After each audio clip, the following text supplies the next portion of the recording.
अस्सलाम वालेकुम स्टूडेंट्स, मेरा नाम अम्मार मुजाहिद है और आज के इस लेक्चर में हम एक मरतबा फिर चेन रूल पर बात करेंगे और प्रैक्टिस के लिए एक्सरसाइज 3.6 के क्वेश्चन नंबर 71 से 74 तक सोल्व करेंगे।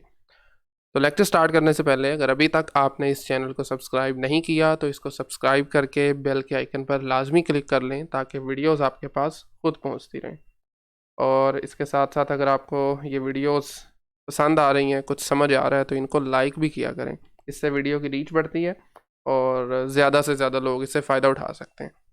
तो सबसे पहले एक मरतबा क्विकली हम रिवाइज़ कर लेते हैं चेन रूल को। चेन रूल डिफ्रेंशिएशन के अंदर जब भी आपके पास कोई फंक्शन किसी दूसरे फंक्शन के पर डिपेंड कर रहा होता है, या यूँ कहिए फंक्शन को एवेल्यूएट करने के लिए दूसरे फंक्शन की वैल्यू को यूज़ करना होता है। जैसे this is F of G of X, F depend कर रहा है जी की वैल्यू पे, ठीक है। तो ऐसे फंक्शंस को डिफ्रेंशिएट करने के लिए हम चेन रूल का इस्तेमाल करते हैं। तरीकाकार ये होता है कि पहले आप आउटर फंक्शन को डिफ्रेंशिएट करते हैं। देखिए, ये देखिए ज़रा, F prime of G of X, G को आप नहीं छेड़ेंगे, उसके बाद जी का डेरिवेटिव लेते हैं, ठीक है। तो this is what we call the chain rule. Mathematic की टर्म में इसे कहते हैं फंक्शन कंपोजिशन। दो फंक्शंस कंपोज हुए होते हैं तो फंक्शन कंपोजिशन के डेरिवेटिव को बेसिकली हम चेन रूल बोलते हैं, ठीक है। लेबनिज़ नोटेशन में देखना ज़रा आसान होता है। y अगर फंक्शन है u का और u फंक्शन है x का, बट हमें डेरिवेटिव चाहिए y का विद रिस्पेक्ट टू x। तो चूंकि y डायरेक्टली x पे डिपेंड नहीं कर रहा, दरम्यान में एक और फंक्शन आ गया, तो इसलिए पहले y को डिफ्रेंशिएट करें u के रिस्पेक्ट से और फिर u को x के रिस्पेक्ट से करें। This is D Y by D X, ठीक है। चलें जी, इसी को यूज़ करते हुए आज हम क्वेश्चन नंबर 71 से 74 तक सोल्व करेंगे। तो 67 से 72 तक जो क्वेश्चंस थे ना, 4 सवाल हम कर चुके हैं, 2 आज के लेक्चर में करेंगे, 71 और 72। उनमें हमें एफ नॉट जी के डेरिवेटिव फाइंड करना था एक्स की गिवन वैल्यू के ऊपर। एक्स की हमें इस केस में देखें ना 0 गिवन है, तो इस तरह कोई वैल्यू गिवन होगी, उस वैल्यू पर हमें डेरिवेटिव फाइंड करना है, ठीक है। ओके, तो बेसिकली ये लास्ट लेक्चर की ही कंटिन्यूएशन कह सकते हैं। तो एफ नॉट जी का डेरिवेटिव, सबसे पहले हम इसको ओपन करेंगे या यूँ कहिए फॉर्मूला लगाएंगे। एफ नॉट जी का डेरिवेटिव अभी हम ऊपर देख के आए हैं, this is equal to derivative of F at G of X multiply derivative of G. अब चूंकि हमें ज़ीरो पे चाहिए तो x को रिप्लेस कीजिए ज़रा ज़ीरो के साथ, तो ये बनेगा F nought G derivative at zero, this is equal to derivative of f at g of zero multiply g prime of zero, ठीक है। इसको हम नाम दे देते हैं g, लेट्स से 1 का। अब हमें g का डेरिवेटिव चाहिए ज़ीरो पे, g इट्सेल्फ ज़ीरो पे चाहिए और फंक्शन f का डेरिवेटिव g ऑफ ज़ीरो पे चाहिए, ठीक है। तो सबसे पहले हम g ऑफ ज़ीरो फाइंड करते हैं। This is g of x, तो x में ज़ीरो लगाइए, g of zero equals 10 times zero square plus zero plus 1। ये सब कुछ ज़ीरो होने के बाद इसका आंसर जो है वो 1 आ जाएगा, ठीक है। लें जी, अब हमें चाहिए g डैश यानी g डेरिवेटिव ऑफ ज़ीरो, तो उसके लिए पहले g को डिफ्रेंशिएट करेंगे। तो this is 10x square, x square पर आप पावर रूल का इस्तेमाल करेंगे, 2x आ जाएगा, 10 से मल्टीप्लाई करेंगे तो 20x बन जाएगा, प्लस x का डेरिवेटिव आप जानते हैं 1 होता है और 1 इज़ अ कांस्टेंट, सिफर डेरिवेटिव हो जाएगा, ठीक है। अब इसमें ज़ीरो लगाइए, g prime of zero is equal to 20 times zero plus 1, तो यहाँ पर भी ये ज़ीरो होके g का डेरिवेटिव भी ज़ीरो पे 1 वैल्यू दे रहा है, ठीक है। अब हम f डेरिवेटिव फाइंड करेंगे g ऑफ ज़ीरो पे, g ऑफ ज़ीरो का मतलब है 1, तो उससे पहले हमें डेरिवेटिव फाइंड करना पड़ेगा f का, which is in terms of u basically, where u is equal to g of x। सबसे पहले f को डिफ्रेंशिएट करते हैं, चूँकि ये कोशेंट की फॉर्म में है तो इस पर कोशेंट रूल अप्लाई कर देंगे। कोशेंट रूल में डिनोमिनेटर वाले फंक्शन को ऊपर आप रखेंगे एज इट इज़ पहले, यू स्केयर प्लस 1, और न्यूमिनेटर वाले फंक्शन का डेरिवेटिव साथ में मल्टीप्लाई होगा, 2u है 2u का डेरिवेटिव बनेगा सिंपल 2, चूँकि u का डेरिवेटिव हो जाएगा 1। देन नेगेटिव साइन और 2u को एज इट इज़ रखिए। u स्केयर प्लस 1 का डेरिवेटिव, u स्केयर का डेरिवेटिव 2u, ऐसे ही है, प्लस 1 का डेरिवेटिव आप जानते हैं 0 हो जाएगा, एंड डिवाइडेड बाय डिनोमिनेटर वाली टर्म का स्केयर आ जाएगा, u स्केयर प्लस 1 का होल स्क्वायर। तो अब अपने न्यूमिनेटर का फर्दर सिंप्लीफाई कर सकते हैं, 2 को मल्टीप्लाई कीजिए तो it becomes 2u square plus 2 minus 4u square and that's it. ठीक है, ये 0 हो जाएगा, divided by you square plus 1 whole square. तो दैट मीन्स आपके पास ऊपर बनेगा जी 2 माइनस 2u स्क्वायर, 2 माइनस 4 जो है ना वो माइनस का 2 होता है, divided by you square plus 1 का होल स्क्वायर। लीजिए जी, this is the derivative of f at u। अब चूंकि u इक्वल है g ऑफ x के, हमें चाहिए f prime of g of 0। g of 0 को हम फाइंड कर चुके हैं which is 1। you can simply write is equal to f prime at g of 0। वैसे तो g of x आना चाहिए था, लेकिन चूंकि हमने g 0 पर देखना है तो मैं डायरेक्टली यहाँ पर g of 0 लिख रहा हूँ। ठीक है, तो ओके, g of 0 की वैल्यू है 1, तो आप अपने u की जगह पर बेसिकली 1 लगाएंगे। ये बनेगा जी 2 minus 2 multiply 1 square divided by 1 square plus 1 का होल स्क्वायर। ऊपर 2 माइनस 2 0, जिसकी वजह से ये ओवरऑल 0 हो जाएगा, दैट्स इट। अब इन दोनों वैल्यूज़ को, मतलब g प्राइम ऑफ 0 को और f prime of g of 0 को, इनको 1 में पुट करेंगे तो आपके पास बेसिकली f नोट g का डेरिवेटिव आएगा।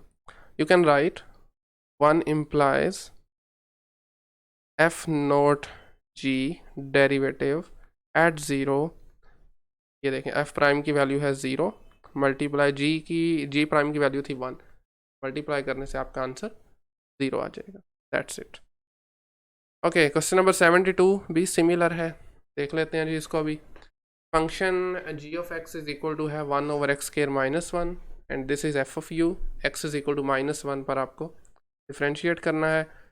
और सबसे पहले हम इसका फॉर्मूला लिखेंगे, f not g derivative at x is equal to minus 1 equals f prime of g of minus 1 multiply g derivative at minus 1। तो अब ज़रा क्विकली इनको फाइंड करते हैं जी इन वैल्यूज़ को। मतलब g of minus 1 इक्वल आ जाएगा 1 over minus 1 whole square minus 1, ये 1 बनेगा, 1 ओवर 1 इज़ 1, 1 माइनस 1 क्या आ जाएगा, 0 आ जाएगा। ठीक है, अब हम इसको डिफ्रेंशिएट करेंगे। तो बेसिकली हमारा जो फंक्शन है उसको अगर हम री राइट करें तो लिख सकते हैं ना x पावर माइनस 2 माइनस 1। अब अगर इसको डिफ्रेंशिएट किया जाए तो ये बनेगा अब माइनस 2 स्टार्ट में और x की पावर से एक कम माइनस 0, जो कि लिखने की ज़रूरत नहीं है। अब आप ज़रा डेरिवेटिव में लगाइए माइनस 1, तो this is equal to minus 2 times minus 1 power minus 3। Confusion create हो रही है तो कोई मसला नहीं है, इसको नीचे ले जाएं, माइनस 1 का क्यूब आ जाएगा। क्यूब का मतलब है माइनस आउटसाइड, ऊपर भी माइनस है नीचे भी माइनस, कैंसिल आउट हो गया, आंसर में प्लस का 2 आ जाएगा। ठीक है, अब हमें चाहिए दिस वन, अच्छा इसको हम ना ए का नाम दे देते हैं। तो this is basically F derivative. तो उसके लिए पहले हमें इस फंक्शन को डिफ्रेंशिएट करना पड़ेगा, एफ को एट यू। सबसे पहले पावर रूल, पावर स्टार्ट में और पावर से करेंगे एक कम, पहले पावर थी 2 तो कम होके 1 बचेगी। उसके बाद फिर इनर फंक्शन का डेरिवेटिव, और इनर फंक्शन के डेरिवेटिव के लिए हमें क्वोशिएंट रूल का इस्तेमाल करना पड़ेगा। u प्लस 1 का होल स्क्वायर, ऊपर आ जाएगा u प्लस 1 पहले, फिर न्यूमिनेटर वाले फंक्शन का डेरिवेटिव जो कि बनेगा 1 माइनस 0, नेगेटिव साइन, फिर u प्लस 1 का derivative which is 1 plus 0 and u minus 1 as it is आ जाएगा। ठीक है, लें जी, तो बाय द वे नीचे वैसे u+1 का क्यूब बन रहा है, तो बल्कि हम नेक्स्ट स्टेप में देख लेते हैं, फिलहाल ऐसे ही रहने दें। 2 times u-1 over u+1 and this is going to be u+1, ऐसे ही ना, 1 से मल्टीप्लाई हो गए, और यहाँ पर -1 से मल्टीप्लाई करेंगे तो -u+1 divided by u+1 whole square. Plus u minus u जो है वो कैंसिल आउट हो रहे हैं, और ऊपर आपके पास बनेगा जी 4, मतलब दिस 1 + 1 2, और एक ये 2 पड़ा हुआ, तो this is going to be 4 times u-1 ये वाला, और नीचे है u+1 का स्क्वायर मल्टीप्लाई ये u+1 की पावर 3 हो जाएगी, u+1 की power 3, and f prime of u है बेसिकली ये। अब हमें f प्राइम चाहिए g ऑफ -1 पे, g ऑफ -1 का आंसर आया था 0, तो you can write f prime at g of -1 is equal to f prime at 0, तो इसमें ज़रा u की जगह पे 0 लगा दीजिए, 4 times 0 - 1 divided by 0 + 1 power 3। Solve करने से आपके पास इसका आंसर बनेगा -4। ठीक है, अब लास्ट पे इन दोनों वैल्यूज़ को, मतलब f prime of g of -1 को और g प्राइम ऑफ -1 जिसका आंसर 2 आया था, इनको ज़रा a में पुट कीजिए, वही आपका फाइनल आंसर होगा फिर। So we have f0 g derivative at x is equal to -1 is equal to -4 multiplied 2, so the answer will be -8, right? Okay, so next question थोड़ा सा डिफरेंट है और बल्कि सेम भी है, सेम इन अ सेंस के values हमें पहले से गिवन है, फाइंड नहीं करना पड़ेंगी।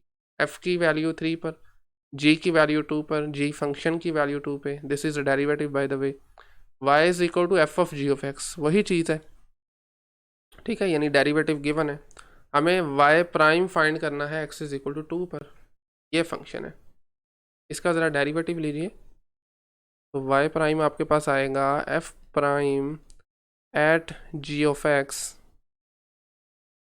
Multiply derivative eight g of x, ठीक है, और यहीं पर क्योंकि हमें x इज इक्वल टू 2 पर चाहिए, तो हम डेरिवेटिव वैल्यूएट करेंगे x इज इक्वल टू 2 पर, तो ये आ जाएगा जी f prime of g of 2 multiply g prime of 2, तो ये सब वैल्यूज़ हमारे पास ऑलरेडी गिवन है, लास्ट क्वेश्चन में हमने खुद से ये फाइंड की थी, तो g ऑफ 2 की वैल्यू ये 3 गिवन है, और g डेरिवेटिव ऑफ 2 की वैल्यू है 5। अब f डेरिवेटिव एट 3 गिवन है -5 और -1, मल्टीप्लाई करेंगे 5 के साथ, तो आंसर वेरी सिंपल -5 बन जाएगा, that's it, this is the derivative of y at x is equal to +2। इसी तरह से सेम लाइंस पे आपको क्वेश्चन नंबर 74 को देखना है, इसमें भी आपके पास r एक फंक्शन गिवन है, sine of f of t, f of 0 given है, f डेरिवेटिव एट 0 पे गिवन है, हमें dr/dt फाइंड करना है, तो सबसे पहले, और 0 पे फाइंड करना है, सबसे पहले हम इस r को डिफरेंशिएट करेंगे, तो dr/dt यूजिंग चेन रूल, सबसे पहले आउटर फंक्शन का डेरिवेटिव, ठीक है, तो साइन का डेरिवेटिव क्या होता है जी, साइन का डेरिवेटिव इज कोज, ऐसे ही है, इनर फंक्शन को आप एज इट इज़ लिखेंगे जो एंगल में आ रहा है, और फिर साथ एंगल का अलग से derivative, this is basically chain rule. अब हमें चूंकि डेरिवेटिव चाहिए at t is equal to 0, तो you can write dr/dt at t is equal to 0, this is equal to cos f of 0 multiply f prime of 0, values already आपको given है, f of 0 की value is π/3 and ये angle है याद रखिए, और f prime of 0 की value है 4, अब cos पाई बाई 3, ठीक है, क्या वैल्यू होती है इसकी, विच इज़ बेसिकली cos 60 की वैल्यू होती है 1/2, राइट। मल्टीप्लाई करेंगे 4 के साथ, तो derivative of r at t is equal to 0 is equal to 2 आ जाएगा। ऐसे ही है। लें जी, आज के लिए फिर मेरे ख्याल में काफ़ी है, इतना ही 4 सवाल आज हमने किए हैं। नेक्स्ट लेक्चर में हम 75 से स्टार्ट करेंगे। आज के लेक्चर में अगर किसी भी पॉइंट पर कुछ नहीं समझ आया, कोई क्वेश्चन क्यूरी हो, तो कमेंट सेक्शन ओपन है, आप वहाँ पे पूछ सकते हैं। Otherwise thank you very much.